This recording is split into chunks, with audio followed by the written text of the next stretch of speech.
Hello guys, today I'm going to show you how to start mining Banano with Powerplant miner. So first you need to create wallet.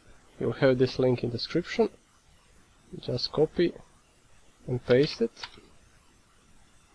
So this is Banano Vault. You need to go to the settings, configure new wallet, create new wallet, and press create wallet. And you will need to copy and save this. This is your private key. So after that, you need to set a password.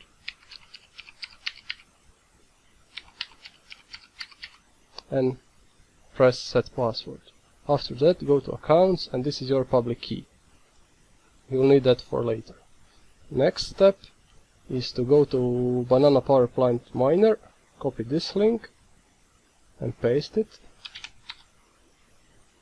So this is it. You need to go back to the vault, copy this address, paste it here, and press open miner page.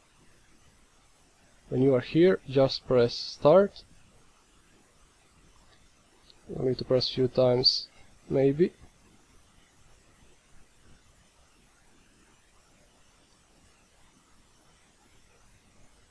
That's it. And you are going to start mining. Thank you guys for watching.